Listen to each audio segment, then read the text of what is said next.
Welcome to our weekly roundup of key business developments in Sri Lanka. I'm Nishani Pigera. Let's first take a look at the main stories for this week.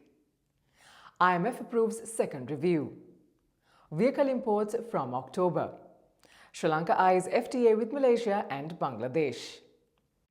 In our main story this week, on Wednesday, the Executive Board of the International Monetary Fund passed the second review of Sri Lanka's $3 billion Extended Fund Facility program.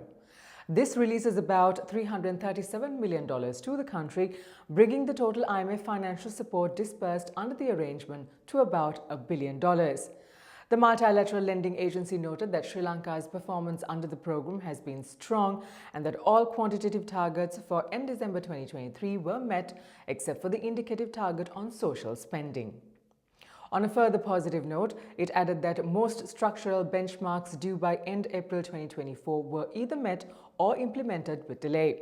However, it warned that the economy is still vulnerable and the path to debt sustainability remains knife-edged.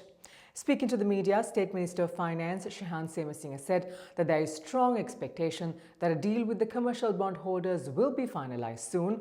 Minister Semasinga added that debt restructuring talks were delayed to avoid complications faced by countries as Zambia and that Sri Lanka has not faced such complications. Speaking at a media briefing on Monday, Bandula Gunawardena, Minister of Transportation, Highways and Mass Media, stressed on the importance of adhering to the IMF loan agreements till 2028, irrespective of government administration. Several political parties have expressed their desire to amend the agreement with the multilateral agency should they be elected in this year's elections.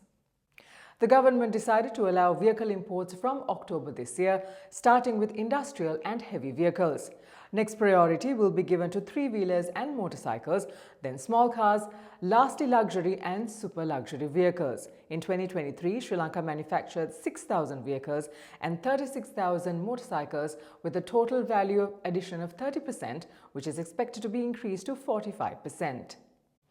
Further, the State Assembly in the US stalled a legislation seeking to block holdout of bond investors seeking to sue defaulted countries such as Sri Lanka, which were sued for the Hamilton case.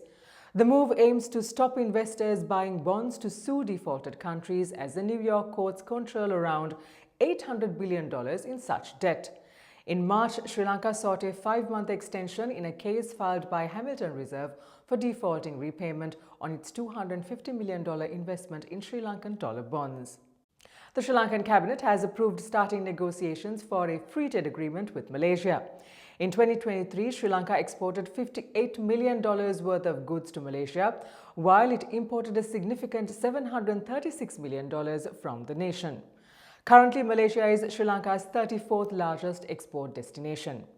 On a related note, Sri Lanka and Bangladesh have also started exploring possibilities of an FTA agreement, with Bangladesh Prime Minister Sheikh Hasina promising to direct private investors from Bangladesh towards investment opportunities in Sri Lanka. According to Kanchana Wijayasekara, Minister of Power and Energy, the Ceylon Electricity Board has submitted its electricity tariff revision proposal, which is to come into effect from July this year, to the Public Utilities Commission of Sri Lanka. As per the proposal, tariffs are expected to be reduced by an average of over 30%.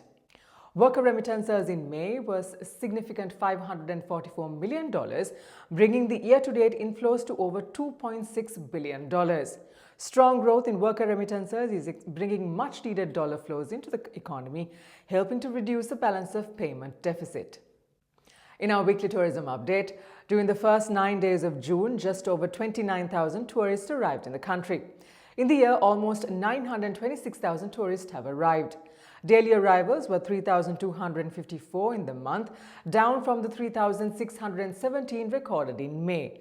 India was the primary source market, followed by the United Kingdom and China.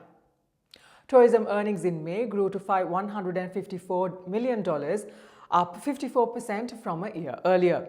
Tourism earnings in the first 5 months of 2024 surpassed $1.4 billion, significantly higher from a year earlier. State Minister of Finance Shehan Semasinga expressed confidence in exceeding the $5 billion in tourism earnings by year-end. The all-share price index at the Colombo Stock Exchange was seen gathering momentum this week due on anticipation of receiving the third tranche from the IMF and the court ruling in favor of Expo Lanka in the recent case brought forward against it by minority shareholders. At the Treasury bill auction held on Wednesday, yields on all maturities rose for the second consecutive week. Bids amounting to 311 billion rupees were received, of which 215 billion were accepted. The Sri Lankan rupee continued to depreciate against the dollar for the second consecutive week, with the central bank's indicative mid-spot rate ranging around 302 to 303 rupees. And with that, we wind up for this week. Do subscribe to our YouTube channel at the link below for regular updates on economic and business developments in Sri Lanka. Until we see you again next week, thank you for watching. Stay safe.